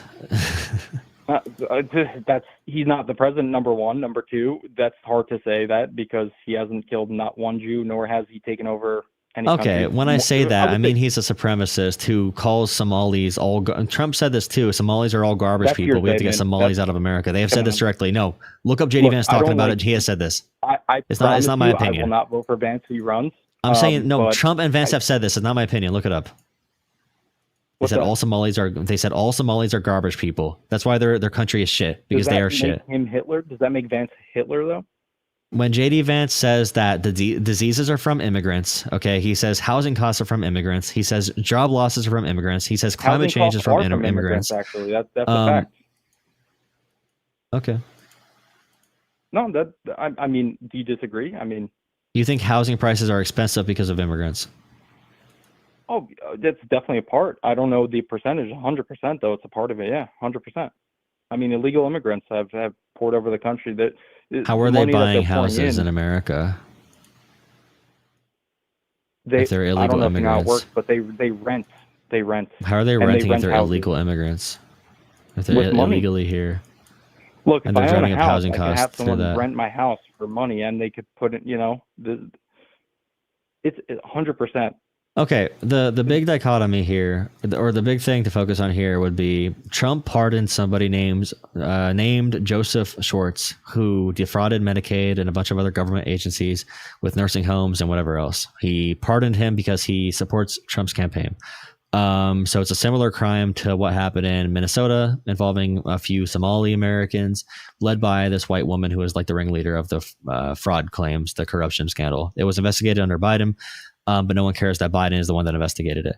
The Trump voters, I saw zero complain. I saw zero complain about Trump giving a pardon to Joseph Schwartz. But I saw after that them say that the Somali thing is about corruption. So in my opinion, when there's corruption pardoned by Trump and they don't care about it or they don't hear about it, but then we can focus all of our anger at Somalis, the administration at the very least is targeting racial groups and political groups. They don't give a shit about corruption. And I don't know where the voters are that voted for Trump. I know the American people are 65% against Trump right now. Don't care about corruption, but I would agree that even though they don't care about corruption in the government, they still are rooting out something that is worth a voter like me to say, yes, that is right, that's wrong, what's happening. But Right? So- but it's only so because it's a Somali involved. the nuance is hard to find, like for most people, but because they might get caught up in some like ideological, situation. But it is true that Somalis have done this corruption scandal. That is a fact. No, it's not. Somalis have not done it. It was ran by a white woman, and they say all Somalis are garbage people now, and America has a Somali problem, not a corruption problem. They say Right, America but has a Somali problem. If they take one You person have from to a group, admit that Somalis were a part of this, though. Like what I'm saying Somalis is were not a part of this. People involved happen to be Somali Americans, and they say all Somali. If you in take large numbers, though. okay, there were a handful of people. Okay, in America, Somalis make up a small population in general, and the population of corruption is even smaller. The thing that is a big deal when I say it's when I used Hitler as a slightly jovial jab is when JD Vance says if one Somali does a crime, every Somali is a garbage human who needs to be taken back to their country. And if But that's when not the JD case, Vance and you know that. when JD Vance says, quote, America has a Somali problem, okay, the only reason it's not Hitler, because if he said America has a Jew problem, it would be, right? But it's targeting again, Somalis. Well, two things. Did he say every Somali is a problem? And number Yeah, two, I mean, he said America has a Somali problem. We have to get them out of here. Multiple times. He has not commented I would disagree with on that, general number corruption. one.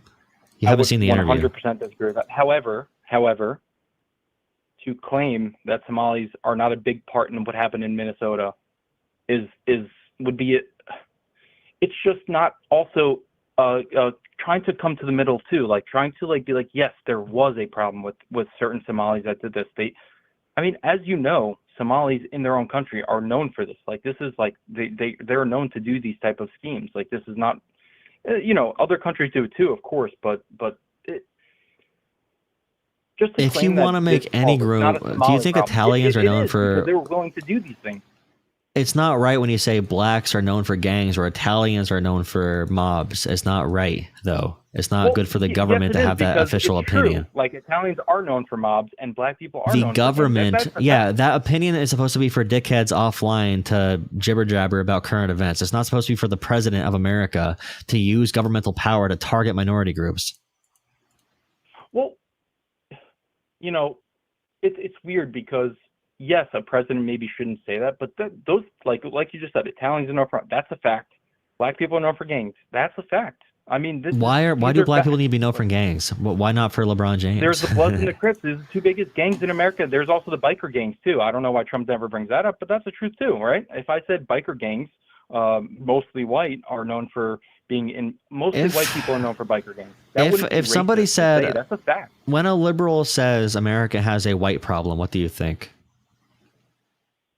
Wait, when America says. When a liberal says America has a whites problem or a white men problem, what do you think about that? I mean, I think it's just way too overreaching, obviously. What's the context behind it? Okay. If somebody says like America has a Jew control problem, percentage of the country. If someone says America has a problem with the Jews controlling everything, what do you think about that? A Jew controlling everything? I don't know what that. I would need more context for that. What does a Jew problem mean, right? Like, what does that mean? 1 second. If somebody just said America has a Jew problem, we have to target the Jewish community, how would you feel about that statement? I would ask for the context behind it. So what is the Jew problem? Like, I would like to know. Jeffrey Epstein is Jewish. Therefore, America has a Jew problem. And we should be targeting Jewish communities because of Jeffrey Epstein. No, that doesn't make it a Jew problem at all. So why is it a Somali problem, like J.D. Vance said, if some Somali Americans are involved in it? I agree that it's not. I totally disagree with the premise that it's a Somali problem. Okay, right? J.D. Vance just says things Hitler would say, okay? He's not Hitler, but he says things Hitler would say, okay? That's all I'm saying. I'm not saying you do. I'm saying J.D. Vance does, okay? Yeah, but the specific Somali instance is that what he said is wrong, but the specific thing which he's talking about is that there was a Somali problem with the fraud specifically. No, there's a corruption problem, and people happen to be Somali who are involved in this one corruption problem, which is like the first major one we can even hear about involving a lot of Somali Americans. I was going to say it's actually possibly the biggest one in all of American history that we can actually put on paper. You're just kind of saying that because nothing. The investigation is not nearly resolved yet. Hundreds of millions, if not billions, of dollars have been. The investigation is not near finished yet. You can't say that. How can you say that? Because we know how much money has gone into these centers. We don't know. The investigation is not done yet. How do we know the exact amount? We have to have everything be finalized. We know how much the government has given into these centers. So and then. Well, not all of it was fraud. Some of it was legitimate. Of course, yeah. But do you know this has been existent during the Obama years? Someone has been. Well, Biden is the one who investigated it. Biden's the one who investigated it. So. Well, yeah, but I'm saying this existed before Biden. Well, Biden was vice president, but during the someone was in Minnesota investigating these things over 12, 13 years ago. This is not something new. So it's not a partisan issue. It's a government issue. It's a full-on government issue that needs to be addressed. Yeah, and that's the issue, is that the people who got in power right now got in power by saying, like Kamala Harris ran on cutting down on corporate price gouging. And Trump ran on beating up immigrants. And the beating up immigrants won over the corporate price gouging. And if we're going to focus on corruption... Oh, you're putting it into two senses. I need corruption to be at the forefront. Truly, what did Kamala run on, though? That's honestly, to earn my vote, what did she run on? Like, genuinely. I just mentioned earlier when Trump said about healthcare, I have concepts of a plan and had zero plan. Kamala said, I want to expand Medicare because there's a sandwich But I generation don't who's believe taking in. care of their I kids don't and of believe in her their plan because I know how grandparents. corrupt our government is. And we Though. need to expand Her Medicare. healthcare plan doesn't mean. Biden and Kamala already expanded Medicare to negotiate drug prices during their term. Trump right now is taking credit for that same exact law, and Kamala wanted to expand that further. Trump doesn't even know what Medicare is. Okay, when we talk about like But these are what they ran on, pennies that people will save, though. this is not pennies. Do you know how much? Okay, you need to understand how much at-home care costs for somebody over the age of 65 in Medicare for people who are helping keep their parents alive. That is a huge policy that would help tons of Americans. And the fact that you say Kamala ran on nothing when Trump literally said, I have no healthcare plan, and she had a policy for it. And again, I don't love Kamala. I don't love Kamala as a politician, but she ran on something. Okay, she ran on corporate price gouging. The ads about corporate price gouging. Trump did not run on that. Trump just said Biden sucks. He just said Biden sucks, inflation bad. Trump said he's going to end all the wars on day one. Everything's going to be cheap on day one. He lied to everybody. He didn't run on anything. He ran on no policies. Right. And he ran at least followed through on that. He ran on no policies. He still passed no border policy. There's no border policy that happened. ICE just became militarized. There's no law that passed from Trump to expand things to help the American people. The border is currently better than it was. There's no law that passed to improve immigration. That's why Trump's numbers are falling apart right now. Because Kamala no bill said, passed. Don't come, and he said no. We will, don't come, or else you'll have harsh penalties. So no, nothing was changed with policy, with immigration policy in America. Right now, immigration popularity is surging because Trump is doing such a bad job. Trump ran on nothing except vague ideas of emotions. He ran on no policies. So and this is the issue when we talk about politics. If Kamala Harris runs on raising taxes a little bit for the wealthy and cutting down on price gouging and expanding Medicare, did do better for the border though. He did not pass any laws to fix immigration, to help immigration at all. It's harder to come to America legally than ever before in American history. It's harder now. And now ICE is rampaging through the streets and everyone hates ICE. If anything, he's making immigration enforcement less popular than it's ever been in American history. Like, it's getting less popular. It's going to be harder to fix the border now because there's going to be less political will behind doing it. Like we had a policy under Biden, the Republican border bill that almost passed, but Trump told them to not vote for it. So they could have fundamentally changed the immigration system in America. That could have been the Republican Obamacare. Yeah, but you know how the back and forth ball plays, where they go like, oh, don't do this, don't do that, and they're all working. Honestly, not all the time, but a lot of the time they're working together. And I think you could agree with that. The left and right are not really like opposing in certain things. When it comes to corporations, they both take the same money now. It was different 40 years ago, 50 years ago. It's not. Well, Trump takes more dark money and crypto money and corrupt money. Like, Democrats take billionaire money, but they're billionaires who want to play ethically in the system. Like right now, there's a reason why Trump made $4 billion this year. And now Meta, means nothing because neither of them play ethically. Google, Meta, Palantir, all these tech companies are now members of the military. They are like commanders in the military now. This is the biggest surveillance state increase in American history as well. And when we say again, if we go through that debate with Kamala versus Trump, his main points were the cats and dogs are being eaten by Haitians, which is an extremely disgusting lie, which is completely untrue. Even J.D. Vance admitted that he lied about it. He said he has no concepts of a healthcare plan.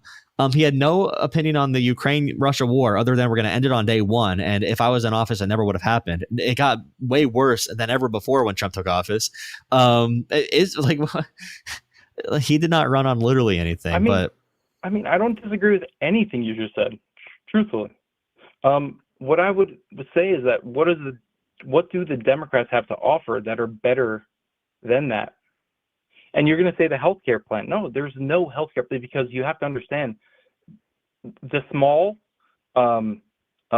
influence that Kamala had against her was these corporations like the healthcare, the all these things that will stop her from doing what she wants to. She was not strong enough to be a leader. She has no actual backing. She's just backed. She is backed. She's not backing other people. She's being backed. So she wouldn't have changed the healthcare system. She wouldn't have done anything. And, Biden and Kamala in the first term did improve the healthcare system, though. It was in ways that were policy oriented, that were not Again, we're talking incremental, but what sorry. Yeah, but what we're you going want very as a backwards Democrat now. Is a deep change, though. You want a deep change, not like Yeah, some but we like voted for a corporate, dumb Epstein healthcare change. sidekick. We voted for a dumb Epstein sidekick over incremental improvements. If we're gonna suicide our country like this, and we're gonna give it up to like, we're giving No, such but a you free keep win speaking to about China and well, you Russia spoke and about all the these different countries whataboutism. too. It's like every time I say something bad about the Democrat, I haven't heard you once say, yeah, I agree. Like, I just don't see that same equality of like, I agree with you. I've said to you many times already, I agree with you on Advocate. what you said. I told you I don't love Kamala Harris. I want a Democrat to be more Yeah, Democrat but to you be more haven't. aggressive. One thing I've said so far, you say, yeah, but it's better than Trump because, and that's where that needs to stop. That needs to stop because, yes, Trump's going to be in office for the next 3 years. We have to get used to it.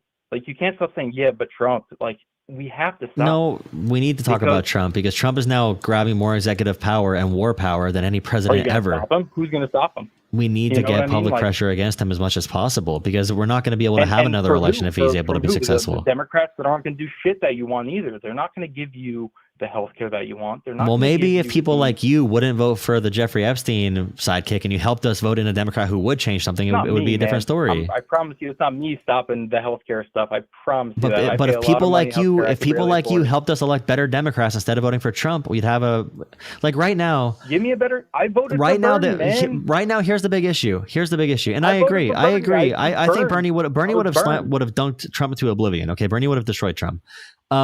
If the issue with having Trump in office is it gives Democrats cover. That's what I hate about it. Like I hate that for the Democratic side because Democrats can just say whenever they need to do something, oh, well, Trump is doing this. So instead of talking about expanding healthcare even more, now we talk about we're going to prevent Trump from fully screwing the system. We're going to stop Trump from cutting everything in healthcare, and that's going to be a win now. If we had a Democrat in office, we could push them further. Bernie Sanders came after Obama was in office because we had a Democrat. He didn't push far enough on a lot of these issues. Then Bernie was able to come in and get very popular off of that. But when Trump's in power, Democrats just want to get him out of power. So there's never going to be any improvement if the American people don't start electing better politicians. We need to start electing better so there's better competition between politicians. Give me a name. Give me someone I could back. Give me somebody. I'll back them. We're not going to like AOC, maybe Westmore, maybe Shapiro is going to be incremental. John Ossoff might be good if he runs. There's a few of them that are John Ossoff from Georgia. I'll list them, and it sucks because these people will also get burned probably too. If you're really saying your name right, John Ossoff, I bet you he won't make it far because he'll get shut down. Because I don't know necessarily. I mean, Obama even was a big change with Israel policy. So like when people say Israel first or whatever, Obama's Iran deal, Israel hated that. Like Obama actually took a relatively anti-APAC position, pushing for the Iran deal and being successful, getting countries together to enforce it. So Obama got no credit for that at all because Obama didn't brag about it. So when we come to terms with politics and we have if we have another Trump running and it's another Kamala, and we vote for Trump, then we're going to keep on being in the same cycle. We need to keep on electing better and better. And over time, I believe we can keep on improving politicians. But America does this ping pong thing where we go from extreme, from right, left. We go from Clinton to Bush to Obama to Trump to Biden to Trump. Like we cannot decide on what America should be. Let me also ask you too. I don't know what state you live in. I live in New Jersey, right? We just had a governor election, and the Democrat won. And she was an ex-military, but she's not even pro-union. Like, she's not even. I thought that was the Democrats' high-end marking, of like. Yeah, well, that's the issue, right? Because if Republicans are going to vote for presidents who are the most corrupt of all time and the most anti-union of all time in Trump, then Democrats look better in comparison. You know what I mean? So it's hard. That's why we need Republicans to elect an actual. You really have to think about: are Democrats for the people or for the party? That's really important. Politics is all about influence. But the thing is, if Republicans would elect somebody who's not a paint eater, then we would be able to elect better Democrats because we'd have to compete better. But the fact that Trump is the only person they can muster and he's the God King is bad for everybody involved because Democrats are just never going to get better if that's the case. And we have to be able to pick who's in every election. We should be picking the better candidate no matter what. I want them to be better too. I want to vote for a Democrat. I'm telling you, I do. because I want better wage. Let me ask you something too. How do you feel about the Democratic change from anti-illegal immigration to pro-illegal immigration over the past 15 years? There's no Democrat who's pro illegal immigration. I don't know one that has that position. I mean, I could name many. Who? AOC being one of them. AOC just said in an interview that if anybody's here illegally, they should be deported. She just said that. They are pro-asylum. They're pro-humane policies. She didn't for many years say that ever. No, it's all about undocumented people because Republicans don't believe asylum exists. They don't believe. She would say that it's not a criminal violation to cross the border, which it's not. Your first crossing over the border is not a criminal violation. It's a civil violation. Your first crossing. If you come back after being deported as a criminal, it's only if you get deported and come back, though. Republicans don't know shit about any of that, though, so it's hard to even talk about. What's the word? That's a nuance, like a hearsay. But immigration has a lot of nuance. Pages that quote unquote Trump has had when Obama had the same thing, etc. There's just a lot of, Obama was able to deport a lot of immigrants more than Trump without having armed thugs in the street with masks on. So that's a good lesson to take if you care about the immigration. It's kind of crazy though, but it's also crazy to think how and I'm speaking mostly whenever I speak is about the voters, is that voters now think that illegal immigration is okay and it should be fine. And even if it's not illegal, it's like, oh, they came here over the border and they don't have papers and it's fine. They're just Americans now. And it's like, no, well, I don't know anybody who says that. I don't know one person, even super far left, maybe like dipshits on Twitter, maybe like an ideological college kid. I don't know one Democrat who is involved in any of this stuff that actually has that position that somebody should be able to cross the border, become a citizen instantly. What position do you think I just took? Like, are you saying that you don't think that anybody thinks on the left that illegal immigrants are important to America and should be a part of it? Because wait, you said that they think they should become citizens right away if they cross illegally as a criminal violation. Nobody thinks they're citizens right away. Everyone knows they're illegal. I'm asking you, my position was actually that leftists at whole think that illegal immigrants deserve a place here, and they only came here illegally because they had to, even though we know. Well, no, that's the asylum system. They'd be going through the legal case for asylum. This argument for asylum. It's not illegal. And it's a lie. They can go through the court case. Okay, they can go through the courts and see if they get approved. That's what they are advocating for. That's what Democrats advocate for. That's what Biden did. And you can say the asylum system gets abused, but that's not the official policy. Change the law. The border bill was going to change the asylum law, right? And Trump said no. Yeah. So he could have changed that law. Now Trump is just illegally not taking asylum cases. He's not taking any asylum cases now? Only from white countries because they're Nazis. Oh, stop it. Homeland Security today on their official Twitter posted a quote from a neo-Nazi song, from a KKK song. I don't know if that's Nazi or not, but here, let me find it. I think it was the official DHS account.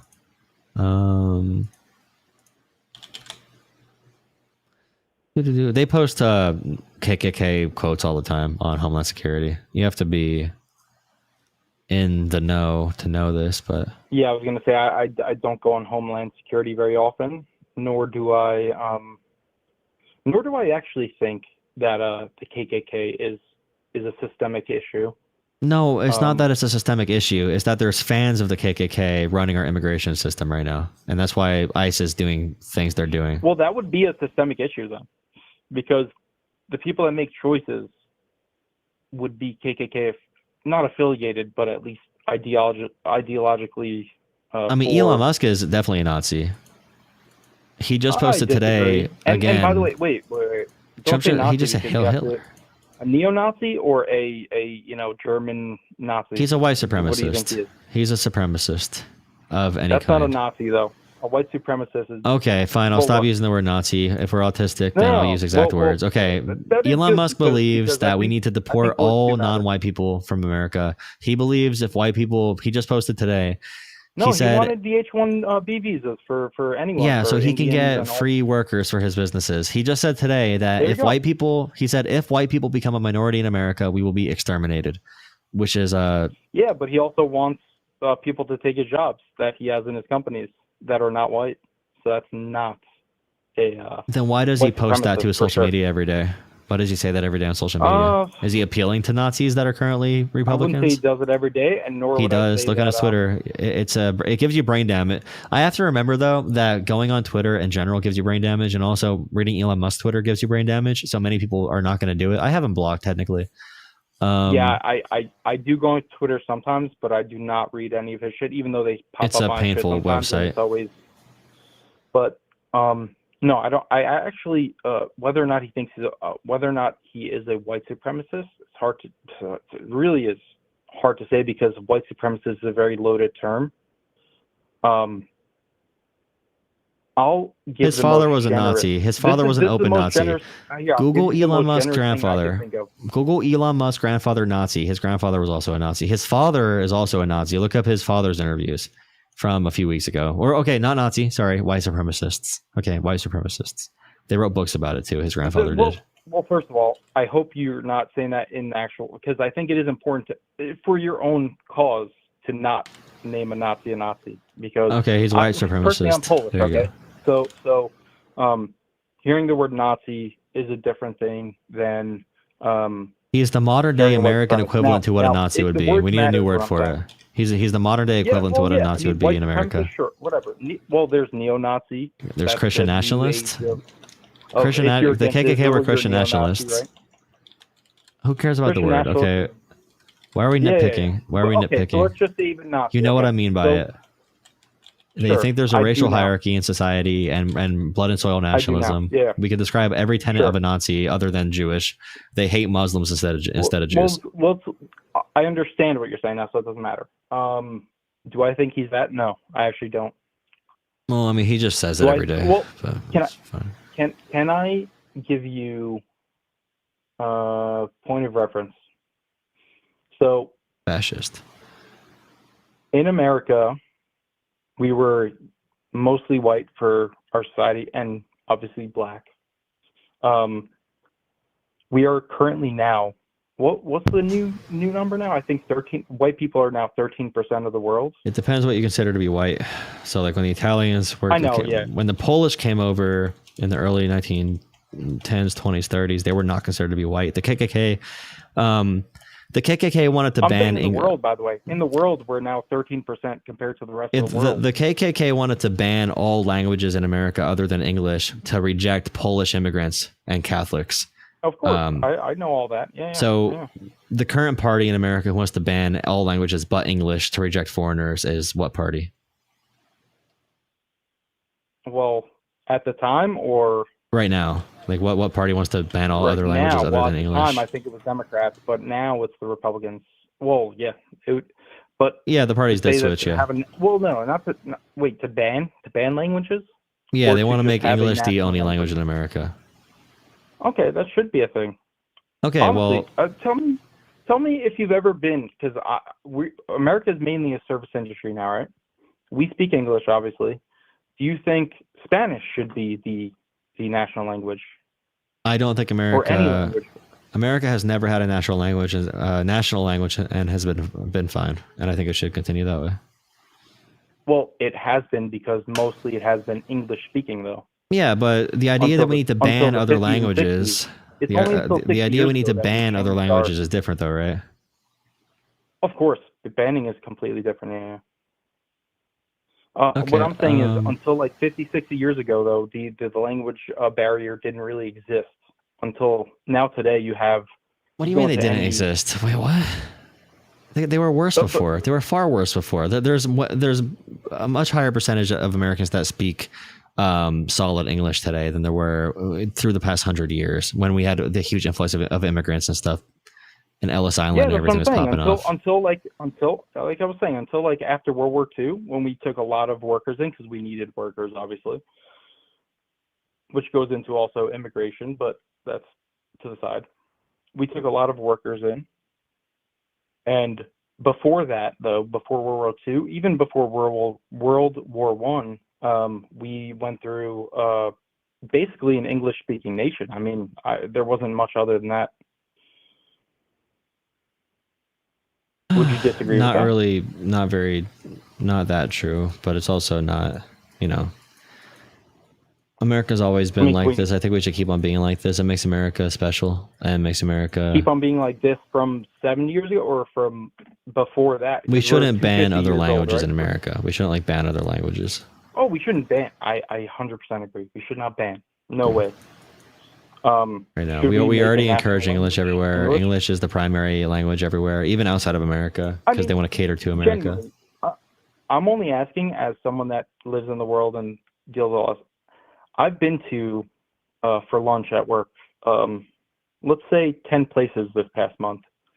Almost every single one of them did not speak English. Now, it's not to say it's wrong. It's just that there's a language barrier to where I'm sitting there asking them, hey, can I get this? And they're saying, huh? In this way, what? And there becomes this kind of like a cultural identity problem.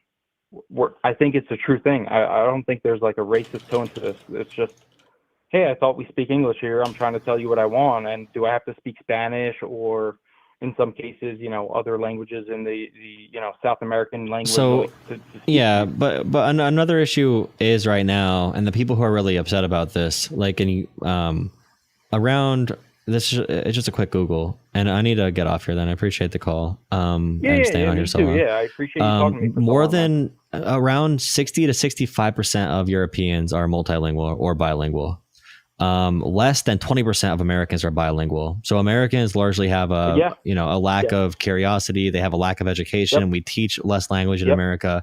I'd rather improve on those issues and also have more language for people who don't speak English already, have more services for them. Maybe that $150 billion we're giving to ICE per year or whatever the number is can be used for those services a little bit, to make things easier. Because we can go one way. We can either tear America apart. We can give up on the destiny of our country and revert back to a country that is going to be torn apart and who hates other people that don't look like us or talk like us. We're going to use our money for ICE masked agents blowing the heads off of American citizens, or we can use all these resources to make assimilation easier and better. We can make we can make the legal pathway better. I appreciate the call. I'll give you the 100%. final word here. I agree with pretty much everything you said. I guess the final words are just, number one, thank you for the call. It's been a long call, so I appreciate that. And I think America has a lot of healing to do. We need to really find our connections, like our actual agreements, and work on those instead of working on our disagreements. Because I'm pretty sure me and you, who might be ideologically opposed to healthcare right now, probably because of corruption, we would disagree. I would say healthcare shouldn't exist. And you would say, healthcare for all, healthcare for all shouldn't exist. And you would say healthcare for all should exist. I would say, well, it's because of corruption. You would say, well, it's because of the Republicans or this and that. I think we need to stop dividing each other and work together. Number one. Number two, as far as the language thing we were just talking about, I think that having a national language would help just to be a part of our society. I think that you should at least be able to understand certain words, like just a basic undertone of English, because I think America was and has always been an English-speaking language. But yeah, anyway, I don't want to hold you up any longer. Thank you. Thanks for the call. Yeah, and I'll vote for any politician for final general elections who's going to get masks off of ICE and who's going to give any more freedom back to Americans from the executive branch. I'll vote for them. I have a very low bar at this point, but I will be asking for more. You know what I'll tell you I'd vote for? I'd vote for anyone who wants to end corruption, specifically. I think that should be the focus for Democrats. If we can get a Democrat that runs on money out of politics, full stop. That's my only goal. Money out of politics. I think they'd win. So I do agree with that. They get my vote, and I promise you, they get like a large I definitely agree with that. If we need, and Gavin Newsom said no to that, so it's can't just be liars. Yeah, truthfully, if they do that, if they run on that, they will win because that's what people want. Yep. All right, I appreciate the call. Definitely feel free to call in again sometime. Thank you for watching. God bless. Yep. Thank you. Have a great night. He's gonna lose. You too. Have a good night. All right, guys. Thank you for watching. I'm sorry for keeping that call going so long. That you'll learn this about me when I do conversations. Sometimes I do it for content, and other times I do it because there's an inherent value to certain conversations. So that one is someone I talk to all the time. That is the median voter who is politically active enough to vote in the midterms, but you need to convince them over to vote Democrat. Okay, and you can make it more localized based on the representative running in their area.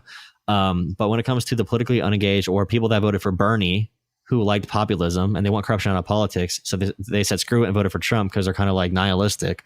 I want to be able to get further in those conversations to really dissect it a little bit more. I really appreciate the support, appreciate the likes, appreciate the follows. We had an amazing stream and another amazing stream. The numbers are popping off right now. I really appreciate it. We'll see how long that goes for. Another huge stream, guys. Thank you so much. We had 1,000 viewers for like an hour. So my viewers did go down when I took calls. My viewers went down taking calls, which is something to definitely note.